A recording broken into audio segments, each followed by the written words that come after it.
Okay, we're going to keep this rolling. We have Christopher Bell, driver of Joe Gibbs Racing, number 20. We'll go ahead and open it up to questions. Let's go ahead and start in the back here, and then we'll come up to Claire. Hey, Christopher. Cameron Richardson, the Rich Report. This is now your first full season where you're going to have practice and qualifying for every race. Just how much does that help you, just entering your third year? Yeah, that's crazy to think about. This is my third year in Cup, but my first year with full practice and qualifying. So it's going to be different, but it's going to be different for everybody. And we got to use the word practice loosely because it's not a typical practice session where you're able to go out, make a run, come back into the garage, make an educated decision on what changes you're going to make. It's theoretically a hot lap session, and I'm excited about that because it's what I grew up doing in the dirt tracks all the time. So the name of the game this year is going to be improvise and just try and do the best you can with what you got. So I'm excited about going out there, having 15-minute practice sessions, trying to make the best educated decision on your basically pit road adjustments that you're going to have to qualify and go out there and get the best you can and in qualifying, and same thing in the race. So I'm hopeful that this format's going to suit my style. Come up here to Claire. Claire B. Lang, Sirius XM NASCAR Radio. I'm on for an hour leading into qualifying, and it's often hard at Daytona to talk about qualifying because drivers say, well, unless they really have to make their way in, right? What would you tell the fans about qualifying that you think would be interesting for them to watch for? Yeah, so qualifying at speedways is really a lot on the team. It's a lot on the crew chief, the mechanics, the manufacturer, the engine builder, and the driver becomes such a small part of qualifying here at Daytona. So I think a lot of the emphasis of qualifying should be put on the team and which team can execute the best and bring the fastest race car. So that's one thing that I've always, tried to pay attention to. Qualifying is I think the pole's been won by the same team for a number of years. So obviously they put a lot of effort into trying to execute that, and they've done a good job with it. So yeah, it's more so on the team than the driver. And do you feel like the new car will change the essence of it or feel differently for qualifying, or pretty much the same as what we've seen? Yeah, it's going to be the same. Especially from the driver's standpoint, it's going to be the same, if not easier, because the shifter is basically dummy proof. It's just simply you pull it backwards and then you shift. So before hitting your shift marks and making sure that your shift timing was as quick as possible, that's all irrelevant now because you're just pulling a lever back. So for the driver standpoint, I think it got a little bit easier. Let's come up here to Lee, and then we'll go to Bruce. Good morning. I was talking to Jack Irving last week, and he was saying, we were having the conversation about Toyota expanding, building 360 engine or 410 360 engines, whatever. And I'm just wondering, he didn't want to have to pigeonhole people into NASCAR. He didn't want them, drivers in the driver development program, think that was the only way that they had to go. Are you excited to see that, their grassroots program keeps building up because there's an expansion with Extreme going on and, new series coming on board that, between dirt and NASCAR, the sport's really never looked better?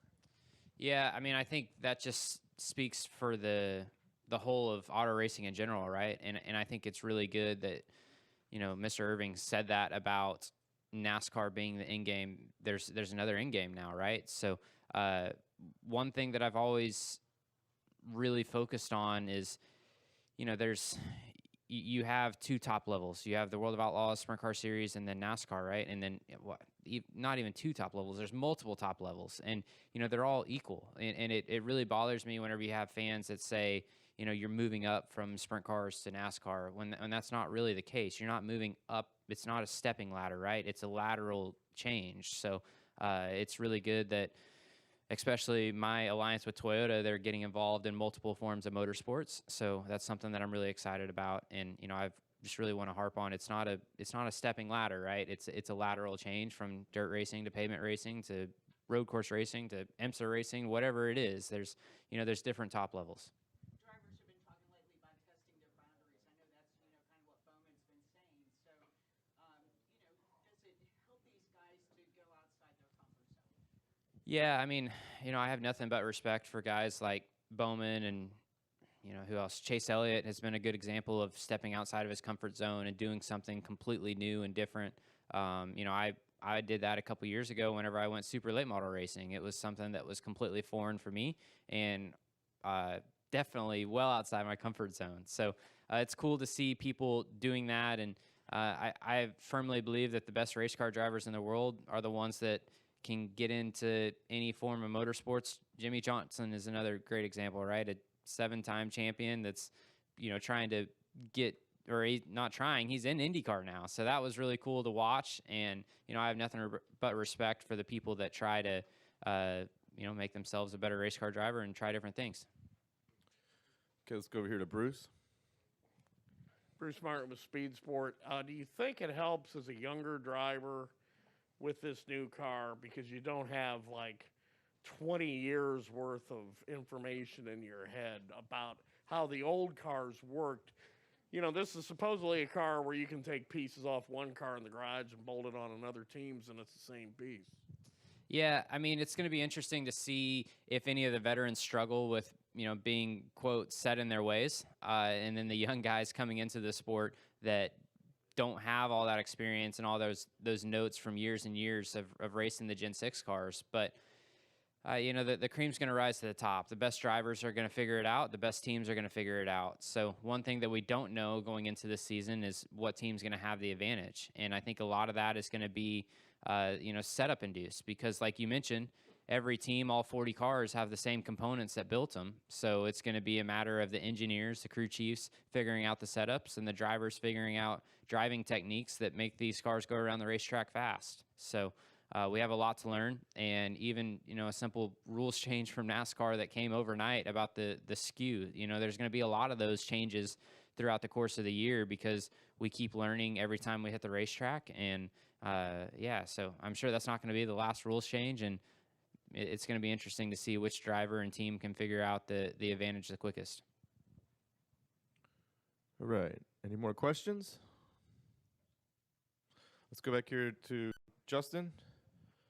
Justin Parmer, Columbia, Missouri, and Christopher. You guys have now 6 cars in the Toyota team that you guys have been working with all week. How significant has it been to be working with both of your teammates, Joe Gibbs, and the 2311 drivers this year? Yeah, it's been really cool to see the growth of 2311 for sure, because whenever it comes to speedway racing, we know that numbers helps a lot. So we've had really a strong car with Bubba added last year. He was able to get a win at Talladega, which was really good for Toyota in our group. And now adding Kurt Busch to the team is going to be nothing but beneficial going into the Daytona 500. So we should have 2 really strong Camrys out there alongside of the Joe Gibbs Racing 4. And yeah, I think we're going to be in good shape. So we've got great drivers, great cars, and it's going to be fun to see who can execute the best. Okay, let's come up here. Dale McFadden, FrenchRace.com. Chris, you just mentioned the addition of Kurt Busch to the Toyota family. How much interaction have you had with him over the last few months, and is there anything specific you're hoping to learn from him over the course of your time under the same umbrella? Yeah, he's the veteran of the group, that's for sure, between him, Martin.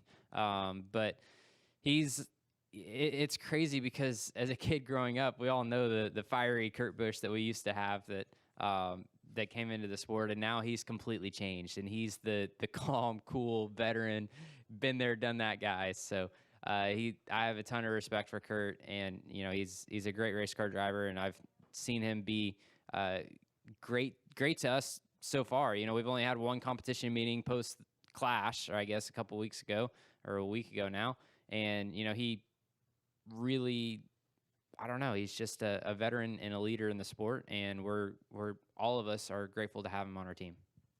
Go to Davey.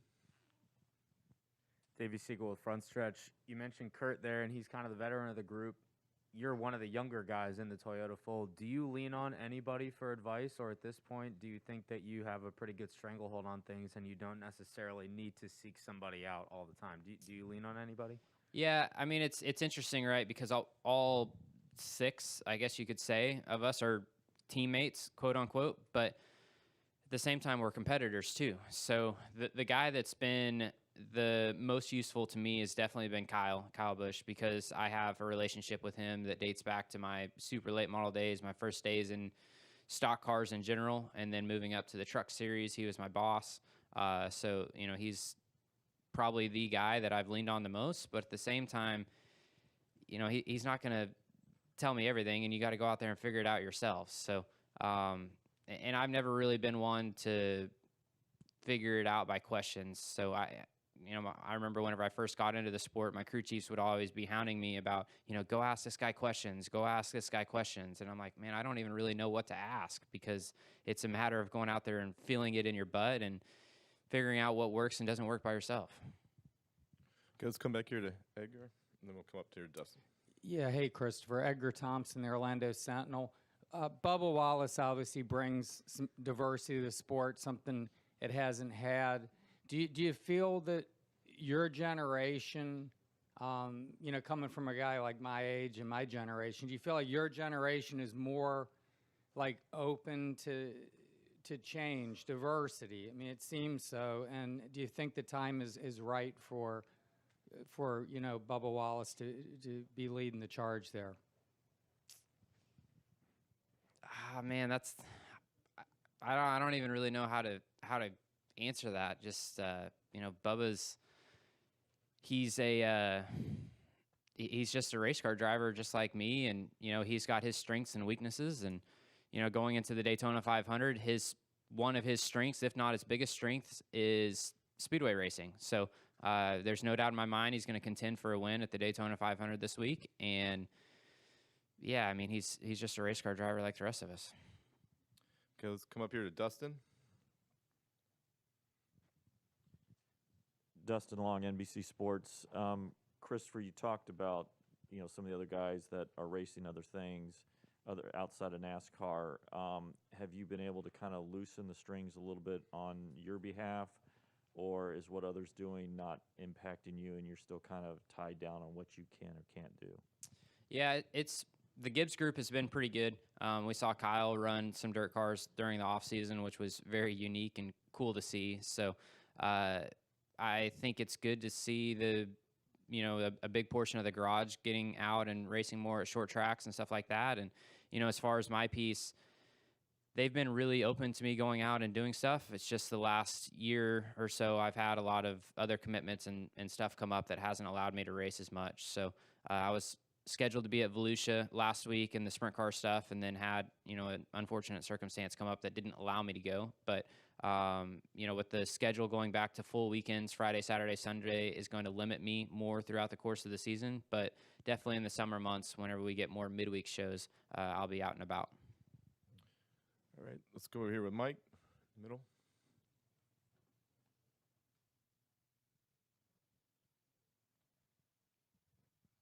Mike Hember from Auto Week. Christopher, a couple of teams had some problems in LA. Are there any leftover concerns about this car from that, or do you feel pretty good going into this week? Yeah, that's very interesting. You're looking back at the Gen 6 car had years and years to evolve and learn from, and for the most part, DNFs or mechanical failures didn't happen at the end of the Gen 6 era. So it's very eye-opening to go to the first race with the next-gen car, and we're just learning every time these things hit the racetrack. And, that's not going to be the last parts failure and the last mechanical failure. So we got a lot of learning to do, and we just don't know what's going to happen next. So I think mechanical failures and DNFs are going to be a real part of the story this year. And, who can catch it before it happens is going to be a big advantage. All right, come up here to finish up with Lee. Looking at the Coliseum on a positive note, though, the audience there was so different than, you've raced from DuQuoin to Daytona, right? And I would imagine that the LA Coliseum audience didn't look like the demographic that you're used to seeing. How stoked were you, to see a whole new different group of fans enjoying NASCAR? Yeah, any time that you can get a full house is incredible. So I remember my first Daytona 500, it was packed, and just the atmosphere that day was incredible. And then you go to LA last week, and very, very similar. Just getting that many people involved and I guess cheering for what you're doing is something that's really cool. So, atmospheres, it plays a huge part in an event, and it definitely had that. So, yeah, I think it was a huge success from NASCAR standpoint, from the driver standpoint, and I hope that we're able to get more packed houses and stuff like that. All right, Christopher, thanks for coming in. Appreciate you.